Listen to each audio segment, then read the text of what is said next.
الله أكبر الله أكبر. أشهد أن لا إله إلا الله. أشهد أن لا إله إلا الله. أشهد أن محمدًا رسول الله. أشهد أن محمدًا رسول الله. حي على الصلاة.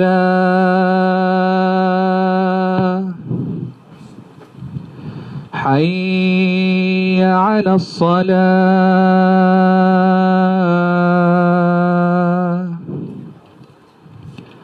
حي على الفلاح.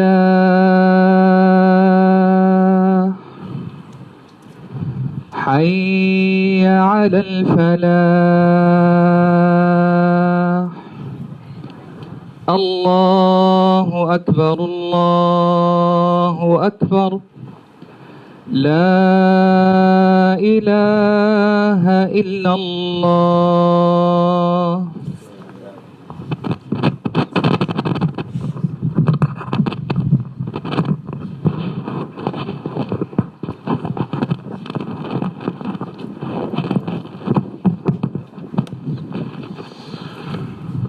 إن الحمد لله نحمده ونستعينه ونستغفره ونعوذ به من شرور أنفسنا ومن سيئات أعمالنا. من يهده الله فلا مضل له ومن يضلل فلن تجد له وليا مرشدا. ونشهد أن لا إله إلا الله وحده لا شريك له ونشهد أن محمدا عبده ورسوله. أما بعد, I'll start inshallah today with another part من القرآن الكريم. بعد أن أعوذ بالله من الشيطان الرجيم. بسم الله الرحمن الرحيم. وإذ ابتلى إبراهيم ربه بكلمات فأتمهن قال إني جاعلك للناس إماما قال ومن ذريتي قال لا ينال عهد الظالمين. وإذ جعلنا البيت مثابة للناس وأمنا واتخذوا من مقام إبراهيم مصلى وعهدنا إلى إبراهيم وإسماعيل أن طهرا بيتي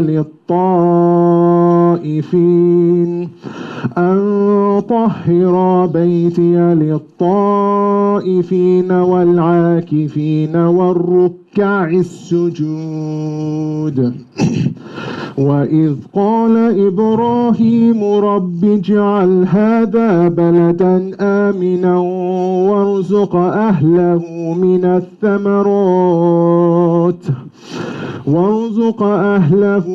الثمرات من آمن منهم بالله واليوم الآخر قال ومن كفر فأمتعه قليلا ثم أضطره إلى عذاب النار وبئس المصير. وإذ يرفع إبراهيم القواعد من البيت وإسماعيل ربنا تقبل منا إنك أنت السميع العليم. ربنا واجعلنا مسلمين لك ومن ذريتنا أمة مسلمة لك وأرنا مناسكنا وتب علينا وتب علينا إنك أنت التواب الرحيم ربنا وابعث فيهم رسولا منهم يتلو عليهم آياتك ويعلمهم الكتاب والحكمة ويزكيهم إنك أنت العزيز الحكيم ومن يرغب عن ملة إبراهيم إلا من سفه نفسه ولقد اصطفيناه في الدنيا وإنه في الآخرة لمن الصالحين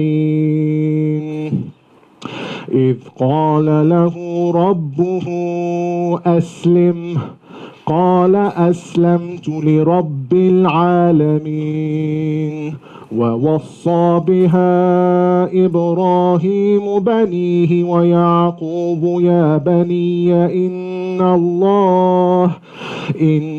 الله اصطفى لكم الدين فلا تموتن إلا وأنتم مسلمون. صدق الله العظيم. Again, the khutbah today, inshallah, is going to be about Sayyidina Ibrahim alayhi salatu wassalam. In the previous 2 weeks of the Friday khutbahs, I first spoke to you about a conversation that took place between Sayyidina Ibrahim alayhi salatu wassalam and his father Azar. And this was from Surah Maryam, and this was basically a conversation about why you're worshipping idols, this is not the right way. إِنِّي قَدْ جَاءَنِي مِنَ الْعِلْمِ مَا لَمْ يَأْتِكَ, and I've got knowledge that you have not, so you should follow me, etc. So that's from Surah Maryam. That was the first week. The second week, I spoke to you about a story that happened between between him and his father, and actually the qawm, or the people of his father, where he broke their idols and things like that. So this week, inshallah, I'm going to talk about Ibrahim alayhi salatu for the last time before I move on to the other prophets, because I thought I'd take them in order. Because I can't do enough justice talking about this man, but he is one of the most important prophets in our religion and Rusul. Allah yusallim, salli wa sallim alayh. So, this part of the Quran that I just read was from Surah Al-Baqarah, and to just translate it, basically, وَإِذِ ابْتَلَى إِبْرَاهِيمَ رَبُّهُ بِكَلِمَاتٍ فَأَتَمَّهُنْ. So now Allah subhanahu wa ta'ala is telling you, or telling Sayyidina Muhammad alayhi salatu, who's narrating to his prophet about this story, where Allah ibtala, so he afflicted Ibrahim with words, بِكَلِمَاتٍ, words, فَأَتَمَّهُنْ, so he succeeded in completing them. So Ibrahim alayhi salatu throughout his life, especially when he was rising to prominence and becoming a prophet, because as you all know, no one becomes a prophet within a day and a night. They live a life out that composes what a prophet actually is. They're not just given it just like that. They have a lot of trials and tribulations that only prophets and messengers can handle. None of us can. And what's testament to this is when you read their stories, like Sayyidina Ibrahim alayhi salatu wasalam saw that he was butchering his son on the Temple Mount, on the mountain, and he saw it more than once. So obviously when prophets see dreams, they are the truth. They're not kind of like our dreams, because shaitan can creep into our dreams, whereas the prophets are a bit different to us. So this is just one of the trials and tribulations that he had. Obviously he had the trials and tribulations with his qawm, and he succeeded in proving that he was something special. So this is what Allah is referring to in this ayah. So Allah is now telling him, قَالَ إِنِّي جَعِلُكَ لِلنَّاسِ إِمَامًا. So this is like a decree now. He's saying, إِنِّي جَعِلُكَ لِلنَّاسِ إِمَامًا. I'm going to make you to the people as an imam. Okay? Not the imam who does your prayer, or a sheikh in a mosque, or even an Islamic scholar. This guy is an imam. So like every time you go to the Kaaba or anywhere, even now when we're praying and we're pointing in that direction, we're pointing to the maqam of Ibrahim alayhi salatu wasalam, which is at the Kaaba or the cube. Yeah. So this is not like Allah chose him to do it and we are all following in it, even if we don't know it. Yeah. Yani subhanallah. Yani if you really think about it, you will realize how incredible this man really is. Subhanallah. So if I go on, قَالَ وَمِن ذُرِّيَّتِي. So Ibrahim alayhi salatu wasalam, as we know, or if you read about him, you will know, he always thinks about other people. He's not really too interested in just himself. So he's like, what about my dhurriya, as in my progeny? So Allah responds to him, قَالَ لَا يَنَالُ عَهْدِ الظَّالِمِينَ. So Allah's being fair. He's saying to him, in a sense, like, لا ينال عهد الظالمين, people who are zalimin are not going to be able to obtain this kind of selection or to become selected like prophets or become messengers. Yeah, because min dhurriyyati Ibrahim alayhi salatu wasalam, all the messages and the prophets came fa'lan, but obviously there were minhum zalimin, and even Rabbina biyadhkurha fil Quran. So it's not like a mamlaka, for example, when you have, in Arabic, mamlaka is like a kingdom, yeah? So, like, in some countries now you have a king and a queen, and their bloodline automatically gets royalty and they get titles and whatever. That does not happen in Islam, because that is rubbish. That doesn't exist. A man is composed by their actions and what they do. So this is Allah kind of attesting to this, yeah? Because He's fair. وَإِذْ جَعَلْنَا الْبَيْتَ مَثَابَةً لِلنَّاسِ وَأَمْنًا وَاتَّخِذُوا مِن مَّقَامِ إِبْرَاهِيمَ مُصَلًّى. So this is kind of what I was saying a little bit earlier about the Kaaba. So Allah's saying, وَإِذْ جَعَلْنَا الْبَيْتَ مَثَابَةً, البيت اللي هي الكعبة. So it's a place of safety and a place of assembly where people can assemble to pray. The whole reason that we go around that Kaaba, we point our direction of prayer to the Kaaba, and we do anything that revolves around the Kaaba, is because Ibrahim established that as a place for a monotheistic, which basically means a single God, one God religion. The only one God religion. Okay? So this is what he did for Bayt, and وَاتَّخِذُوا مِن مَقَامِ إِبْرَاهِيمَ مُصَلًّى. Maqam Ibrahim is where he used to come and pray and salli. That's where we're taking our place or our direction of prayer. وَعَهِدْنَا إِلَى إِبْرَاهِيمَ وَإِسْمَعِيلَ. Now Allah's bringing Ismail into the conversation because it gets more interesting. وَعَهِدْنَا إِلَى إِبْرَاهِيمَ وَإِسْمَعِيلَ أَن طَهِّرَ بَيْتِيَ لِلطَّائِفِينَ. So we kind of, ahidana is like a covenant or some kind of agreement between God and them that they have to fulfill. So Allah saying, He, as in Allah Himself, covenanted with Ibrahim and Ismail, who from him came Sayyidina Muhammad alayhi salatu wasalam, that they should purify or make my house clean, from idol worshippers and all that kind of thing. Because throughout history, the Kaaba was mutahhar by Sayyidina Ibrahim alayhi salatu wasalam, but a lot later on, then it became a place for worshipping, and idols used to get stored in it, and you had Quraysh, and I don't want to go into history now, but back then, at his time, he tahhir al-bayt, or he sanctified the house from all of that. And make it for people who, لِلطَّائِفِينَ. Ta'ifin is someone who will go round it, essentially, or make their way around it, or make their way in that vicinity, yeah? Or use it as a place of retreat, or somewhere as a place of sanctuary, a safe place, or use it to bow, al-ruk'a al-eh, probably going ahead of myself, لِلطَّائِفِينَ وَالْعَاكِفِينَ وَالرُّكَّعِ السُّجُودِ. So, لِلطَّائِفِينَ are people who go around it, وَالْعَاكِفِينَ are the ones who like to stay there and use it as a place of refuge. I mean, some people do this in masajid now, it's called i'tikaf. وَالرُّكَّعِ السُّجُودِ is the people who like to do sujood a lot. And if you love Allah and you love His religion and you love the fact that you believe in a one God and He created everything, you will naturally do this. Don't worry. Now, next bit. وَإِذْ قَالَ إِبْرَاهِيمُ رَبِّ جَعَلْ هَذَا بَلَدًا آمِنًا وَارْزُقَ أَهْلَهُ مِنَ الثَّمَرَاتِ. So, again, Allah's now saying, Ibrahim Ibrahim is asking Allah subhanahu wa ta'ala, Rabbi ij'al hadha baladan aminan. So make sure that this, or please, he's asking Allah, yani make this balad or this country or this qarya or this island, baladan aminan, as in a safe place. Okay? Warzuq ahlahu min ath-thamarat. So, and give, or, so give ahlahu, like the people that are living there, min ath-thamarat, which is like, so yani to feed, yani thamarat is, it just means like fruits and trees and things like that, but in a sense he wants the rizq there to be a lot, okay? And after that he tops it up with man amana. So warzuq ahlahu min ath-thamarati man amana minhum billahi wal yawm al-akhir. So apply this dua to people who aman billah subhanahu wa ta'ala.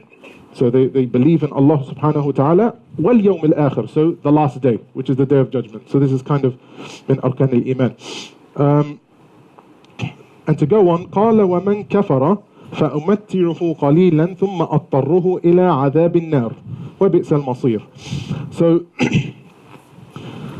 So Allah is saying to him, okay, yeah, like he's kind of agreeing with him, but he's also making him aware that those who reject this faith, for a while, I will grant them, they can have their pleasure for a while. Qalil, it's not much. And I will bring them, and I will drive them into the torment of the hellfire. وَبِئْسَ الْمَصِيرُ. Not something we're kind of aiming to do here, so we don't need to worry about that, inshallah. So before I go on to the next bit, inshallah, I'll divide the khutbah into two. So, barakallahu li wa lakum, wastaghfirullah, innahu huwal ghafurur rahim.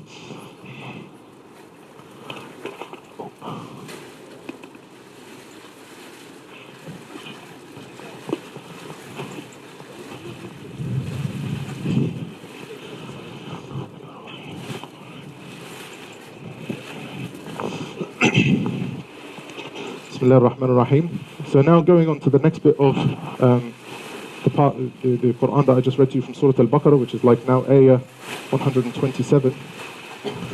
وَإِذْ يَرْفَعُ إِبْرَاهِيمُ الْقَوَاعِدَ مِنَ الْبَيْتِ وَإِسْمَاعِيلُ رَبَّنَا تَقَبَّلْ مِنَّا. Now he's bringing back Ismail into the story. Yeah. So what does this mean? وَإِذْ يَرْفَعُ إِبْرَاهِيمُ. So remember when Ibrahim رفع اللي هو القواعد. So القواعد is like the foundations of the house. So they put a lot of effort into building this house.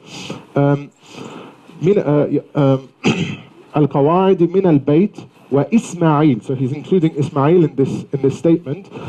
Then he says ربنا تقبل منا, as in, Ya Allah, تقبل منا, please accept from us, this effort that we're putting in to raise the foundations of Al-Kaaba and raise the foundations of your house on earth, yani. And it's not a house that God lives in, just to make sure that nobody thinks that. It's just a place that's dedicated solely for the prayer to Allah subhanahu wa ta'ala. I'm sure no one thinks that, but I just thought I'd clarify. So, next part. رَبَّنَا وَجْعَلْنَا مُسْلِمَيْنِ لَكَ وَمِن ذُرِّيَّتِنَا. So now the two of them, Ismail alayhi salatu wassalam, or Ibrahim alayhi salatu wassalam, they're both doing dua to Rabbina subhanahu wa ta'ala. So what are they saying? رَبَّنَا وَجْعَلْنَا مُسْلِمَيْنِ لَكَ وَمِن ذُرِّيَّتِنَا أُمَّةً مُسْلِمَةً لَكَ وَأَرِنَا مَنَاسِكَنَا وَتُبْ عَلَيْنَا. So they're both basically, subhanallah, like they are messengers and they are prophets, and عندهم درجات and Allah subhanahu wa ta'ala we can only dream of, and they're still asking him, please make us of the Muslims, of the Muslimin, because that's what they are. They're nothing, I mean, they are better than us, and they're kind of like, we're supposed to follow their example, but even they, from the amount of humbleness they've got, they're still asking, please make sure that we are among the Muslimin, bowing to you. And min dhurriyatina, so of our progeny, make Muslim people who will also bow to you, and show us our place, yani for so ummatan muslimatan laka wa arina, and yani so wa arina. So now they're asking him to show us manasikina is like a celebration of due rights or something that we deserve kind of for this, or not deserve, but like a jaza or something like that, but it's slightly different to that. وَتُبْ عَلَيْنَا, and please, have mercy upon us. These are two prophets asking for this, but if you know from the stories of the prophets, they always ask for this kind of rahmah because they know that rahmatullah has no bounds and they need it, and we are all in need of it at all times. So the next ayah, رَبَّنَا وَابْعَثْ فِيهِمْ رَسُولًا مِّنْهُمْ يَتْلُو عَلَيْهِمْ آيَاتِكَ. Oh wait, did I miss something? Oh sorry, I missed something. إِنَّكَ أَنْتَ التَّوَّابُ الرَّحِيمُ, which is the end of the previous ayah. So they're attesting to the fact that Allah is at-Tawwab ar-Rahim. He's the one who forgives, and He is Rahim. He is the most merciful. So now going on to the next ayah, رَبَّنَا وَثَبِّتْ فِيهِمْ رَبَّنَا وَابْعَثْ فِيهِمْ رَسُولًا مِّنْهُمْ يَتْلُو عَلَيْهِمْ آيَاتِكَ. رَبَّنَا وَابْعَثْ فِيهِمْ رَسُولًا. So send among them a prophet. So this, if you think about it, is the dua that gives rise to Sayyidina Muhammad alayhi salatu wasalam even existing. I'm obviously not saying that Allah won't do it without their dua, but this is part of the plan. So this dua is specifically referring, if you think about it now, we're in a time where all of this is history. So if we're looking back at the dua, which Rabbina biyadhkurha fil Quran, and He akhladha, He made sure that it's eternal and it's always going to be remembered. We look at this dua and be like, oh yeah, that Rasul did come. Who was it? Sayyidina Muhammad alayhi salatu wasalam. Rasulan minhum, from them, so from Ahl Quraysh, which Quraysh didn't exist at the time, but they're the ones who were part of, which is what now is Saudi Arabia in Mecca. منهم يتلو عليهم آياتك ويعلمهم الكتاب والحكمة ويزكيهم. So to kind of recite, or I guess recite or rehearse or say or show your signs to them. So Allah, Rasul alayhi salatu wasalam, his entire life, or actually the last 20 years of his life properly, were him biyatlu ayatuh, or ayat Rabbina subhanahu wa ta'ala ala, I need to stop talking Arabic. So he's basically showing the ayat of Allah subhanahu wa ta'ala to these people throughout the last 20 years of his life, and instruct them, علمهم, so instruct them or teach them, al-kitab wal-hikmah wa-yuzakkihim. So al-kitab wal-hikmah is the book, and before Islam, the people of the book were the Jews and Nasara, and the Christians. Wal-hikmah, so now we are part of that Ahl al-kitab because we have the Quran now, and it's Rafa' darajat, like I can't even describe how, because it's perfect in every way and there's no contradictions and mistakes. Well-hikmah, al-hikmah is like wisdom. And some people do have this wisdom and it's really clear when they do, and some people don't have this wisdom and it's also really clear when they do. So don't think that everybody in the whole of Saudi Arabia, every single person should have hikmah. No, that's not the dua. The dua is ib'ath fihim, someone who will teach them hikmah. Whether they take it on or not is a different story, right? This is something else. وَيُزَكِّيهِمْ, and to kind of, zakihim, to give them zakah, like to give them things and give them knowledge, without asking for anything back, and to kind of sanctify them and purify them. إِنَّكَ أَنْتَ الْعَزِيزُ الْحَكِيمُ, for you are al-Aziz al-Hakim, you are kind of the exalted in might and you are the most wise. أنت الحكيم, you've got the hikmah and you really know what's best. Inshallah, this will be the last two ayahs, so it's not long left. So next ayah says, وَمَنْ يَرْغَبُ عَنْ مِلَّةِ إِبْرَاهِيمَ إِلَّا مَنْ سَفِهَ نَفْسَهُ. Now this is really important as well. So what he's saying here is, and who turns away, or who wants other than Millati Ibrahim, which is the creed or the belief of Sayyidina Ibrahim alayhi salatu wassalam, other than illa man safiha nafsa, whoever is making a fool out of himself. وَلَقَدْ اصْطَفَيْنَاهُ فِي الدُّنْيَا. Laqad is basically saying it's in the past, he is someone we chose for dunya, whether you like it or not, he's one of the chosen ones. وَإِنَّهُ فِي الْآخِرَةِ لَمِنَ الصَّالِحِينَ, and he, for sure, definitely, fil akhirah, he's one of the salihin. For Allah to kind of do this and say this about this guy, alayhi salatu wassalam, Ibrahim, there's not many people in the whole Quran where he talks about them like this. So it's a few select people in the world. So I know I keep driving the point home, but it is important. So Millata Ibrahim is what we're actually following. Okay? Even Sayyidina Muhammad alayhi salatu wasalam himself is following Millati Ibrahim alayhi salatu wasalam. And he's ordered to do so in the Quran more than once. Really important that we understand this. Last one, inshallah. إِذْ قَالَ لَهُ رَبُّهُ أَسْلِمْ. So, قَالَ لَهُ رَبُّهُ إِذْ قَالَ لَهُ رَبُّهُ أَسْلِمْ. So Allah is telling you about the time when He said to Ibrahim alayhi salatu Aslim, submit, surrender, right? Through the actions that Ibrahim did, Ibrahim alayhi salatu demonstrated this. Do we not know that? So the answer to that is قَالَ أَسْلَمْتُ لِرَبِّ الْعَالَمِينَ. Of course I'm going to aslim لِرَبِّ الْعَالَمِينَ. So inshallah, that's all I have time for today, inshallah. إن الله يأمر بالعدل والإحسان وإيتاء ذي القربى يعظكم لعلكم تذكرون اذكروا الله يذكركم واستغفروه يستغفر لكم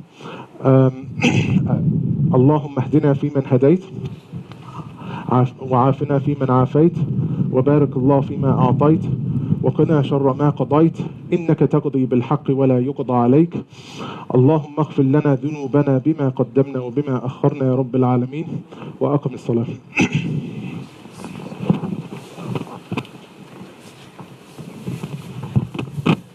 الله أكبر الله أكبر أشهد أن